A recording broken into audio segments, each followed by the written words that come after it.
We now continue with a presentation by Mike Langlois.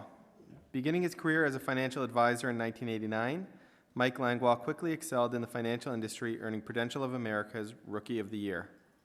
In his second year, Mike became Prudential's #1 investment advisor in Canada and has since consistently ranked amongst the top 10 advisors in Canada. In 1996, Mike created his own independent operation, Langlois Financial Services Inc., and Mike is a certified senior advisor, a member of the Elite Wealth and Estate Planning Group, and a lifetime member of the $1 Million Roundtable.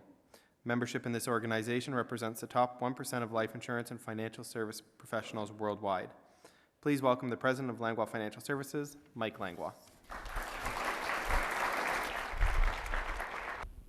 Anyway, good evening, everyone. And, it's kind of become customary at our annual seminar to kind of tell you a little bit about what's happening at Langlois Financial since the last time we met. It's hard to believe it's been a year already. And this year, we had some unique situations as we started the year off with a bang, and I guess it wasn't really a good way because our website crashed, and of course, it had to happen during RSP season, the busiest time of the year. But, like Charmaine says, when you're handed lemons, you try to make lemonade, and that's exactly what we did. We turned this turmoil into an opportunity to build a brand new state-of-the-art website, and I'll tell you a little bit more about that later. Also in June, I celebrated my 25th anniversary in the financial industry, and as part of this celebration, we asked anyone interested to send us a testimonial to use in our website.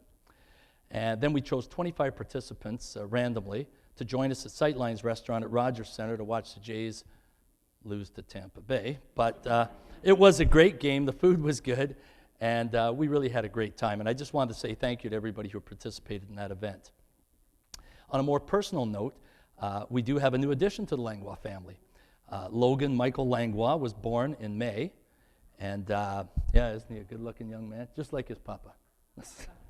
So many of you already know that Logan was faced with some challenges during his first few months of life, and he was born with a life-threatening liver disorder. And he had to undergo an 8-hour surgery over at Sick Kids Hospital at just 5 weeks old. But thanks to many of your good wishes and the great doctors at Sick Kids, the surgery seems to have been a great success. And Logan had a great summer hanging out with his cousin Nathan. And at this point, he's doing fine, and he's looking forward to a really bright future. Now, thank you. Now, this evening I want to cover a couple of topics with you regarding choosing the best funds for your portfolio. And it might seem like the most obvious thing to look at is fees. That always seems to be what everybody talks about in the news and so on. And it's otherwise known as management expense ratios, or for short, MERs. And it seems like the most obvious because people can relate to fees. When you go out and buy something, you almost always consider what the cost is. But however, what I'm hoping you're going to learn this evening with this presentation is that like anything else you buy, when you consider the cost, you also have to consider the value of what you're getting for that cost. Now, all MERs for all funds are disclosed in your prospectus, your fund facts, and annual reports. Those cumbersome documents and books that you get in the mail. You're supposed to read them from start to finish, but most of you just call me and say, what am I supposed to do with all this junk? So, but not to worry, starting in 2016, in an effort to be more transparent, the financial industry is going to be including MERs on your statements. And I think it's a good place to put that information because we know that most of you look at your statements regularly and you'll see this information. Now, knowing where the information is one thing, but understanding exactly what it means is a whole other story. So let's address that right now, and let's talk about exactly what MERs are and what they cover. Now, put simply, what it is the fee that you pay to be in an investment fund. And it's a fixed percentage of all the money that you have invested in that fund. So fees can vary from 1.5% to 2.5% and even sometimes more, depending on the type of fund or fund class that you're invested in. Now, MERs cover all the costs of managing your fund, and it can include record keeping, custodial services, taxes, legal expenses, advisor compensation, accounting, and auditing fees. Marketing costs as well as administration costs, such as sending out statements, are always generally included in the MER as well. And one of the largest expenses included in the MER is the fee paid to the investment manager and his team. Now, when you're choosing the best funds for a portfolio, you might expect your advisor to look for the lowest fees, because if he has your best interests in heart, shouldn't he be trying to save you money with lower fees? And also, if the fees are lower, doesn't that mean that your fund is acting more prudently and efficiently cutting their costs? Well, they're both good questions, but the answer to both is not necessarily, because you can only cut costs so much before you start affecting the value of what you have, and it hurts more than it helps. Now, when choosing funds for your portfolio, do you want an advisor to look for the cheapest MER or the best value? And why is it that such a large part of the MER is allocated to the investment managers? Well, as with other professions, more experience and better performance deserves a higher pay. And as an investor, who do you want investing your money?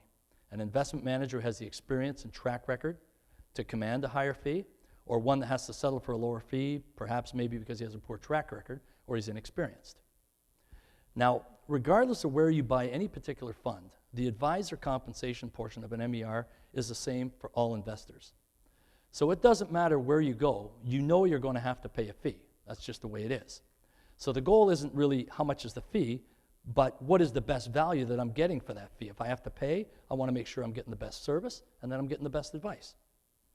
Now, if you feel that a fee or fees on a particular fund seem a little high, buying that same fund elsewhere is not going to change the price. It's going to be the same.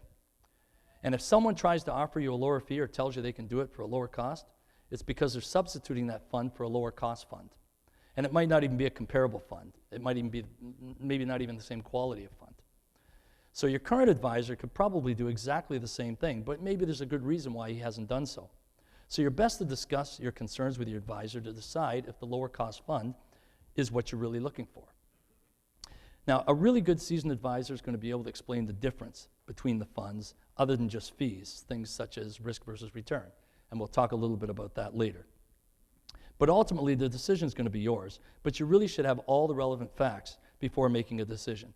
And make sure you're working with someone that you feel that you can trust. Now, it's important to also realize that the MER is deducted before the fund performance is reported. So when you see the rate of return, it is net of fees. And that means that if you look at your statement that shows a return of, say, 7%, just to pick a number, that means that all fees and expenses have been deducted, and after that's been done, you actually earned 7%. So when you look at it from that perspective, the actual fee paid is really almost irrelevant, isn't it? Now, funds are graded based on performance. And while past performance doesn't indicate future performance, if a fund is continually underperforming, it's simply not going to be purchased. And a fund that's priced too high or too low is not going to remain competitive with other funds in its class that are appropriately priced. Now, when an institution or an advisor tries to distract you by directing your attention to how low their fees are, it really should be raising a red flag with you. Because it's not what they're directing your attention to that you should be concerned about. It's what are they directing your attention away from. Is it bad advice, maybe little or no service? Is it possibly that they're trying to get you to take a higher risk than you're comfortable taking? Or maybe their fund performance is poor. Now, all that is not to say that the best funds have the highest fees. Sometimes they will, sometimes they won't. But what you want is a fair fee based on what you're getting from that fund. Now, I want to show you some real-life examples illustrating why a fair fee is not always the lowest fee. Now, let's take a look at some Canadian dividend income funds. We looked at the RBC Canadian Dividend Advantage Fund, which had an MER of 1.5%. And then we have the Century Canadian Income Fund with an MER of 2.25. And you can see there's a significant difference between the MERs. But when you look at the rate of returns, paying that extra MER did not hurt you in the least. As a matter of fact, you made more money.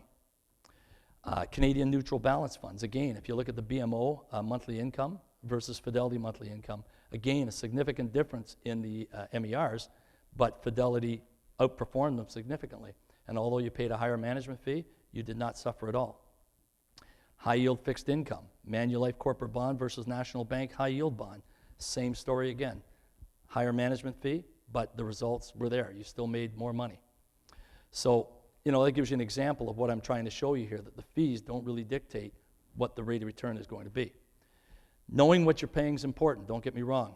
It's very important. And why? But looking at the fees, you need to look for the best overall value, not your lowest price.